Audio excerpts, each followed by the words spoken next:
Thank you for watching. After months of being out of the picture, I'm finally back with my RC4WD Gelande 2, the Kahn Defender. I'm turning this thing into a Kahn. I haven't attached the styrene bits, the styrene fenders and all that stuff that I made for it yet.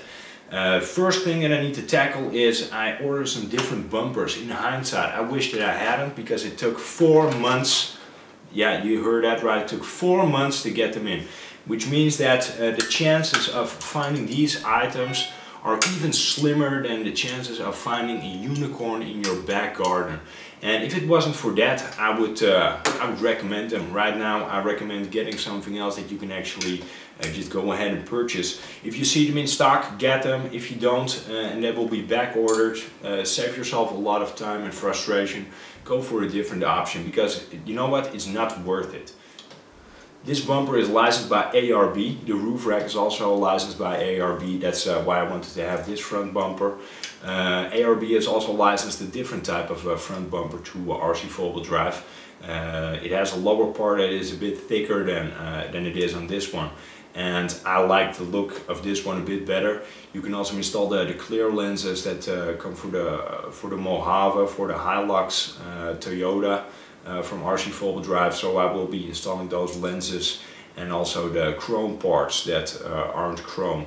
I think I sort of dropped the ball on the description on that item, but you will see what I mean with that. Anyway, I need to install this first. I need to install the rear bumper, and after I did all that, I need to cut off some mounting tabs from the body, simply because I do not need them. That's also why I want to do this prior to paint. I don't want to risk damaging any of my paint. Okay, let's start off with the Survivor rear bumper. I installed it over the stock bumper. The stock bumper, you can see it still over there, right behind it. Why did I do that? Pretty simple. There's a center mounting tab on the body that I still want to use, just to avoid it just being attached on those 4 points at the sides. The mounting tabs that are on the sides over there, I cut those off in order to install these mud flaps. Every guy, I think, appreciates a good set of mud flaps. You know, they're really nice to tug on and to play with. I also installed these King Kong toe shackles. They just add a tiny bit of a scale look, and with all the mounting hardware that's on that Survivor rear bumper, which looks super scale. Really tiny bolts. You can actually take them out if you want to do that, so they work. Craftsmanship is, well, of enormous quality. The bumper does come with this center, yeah, what do you call it, hitch, tow hook. The only thing that I need to alter is the spare wheel carrier, because it is a bit too low. So in order to have enough room to actually mount that spare wheel, this needs to come up. So I'll be cutting this off and just install a regular bolt with a few washers and a few lug nuts. The ARB bumper in the front is more or less the same story as it is in the back. So you keep that stock bumper, you keep that on the chassis. I needed it to space it out properly. You will be going to a shot of the steering link guard that's actually sitting underneath the chassis over there. If you try to mount it directly, you will find that you will have a clearance issue with the steering guard and the mounting bracket of the bumper, as well as with the body and the bumper itself. So you need a tiny bit of space over there. Best way to do that is just leave the stock bumper in place and put the new bumper over the stock bumper. You can also tell that I added a few bits and bobs to this bumper. I added, I believe this is called a Bulldog Winch. I've never had a winch on a car before, so this is a first for me.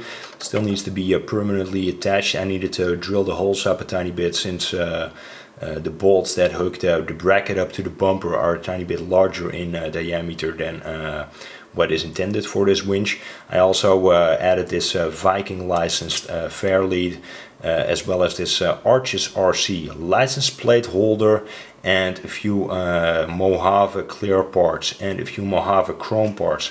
This is the chrome parts tree. You can tell that it's just regular black plastic. Doesn't really matter, because I will just paint up the light buckets before possibly installing some lights in there.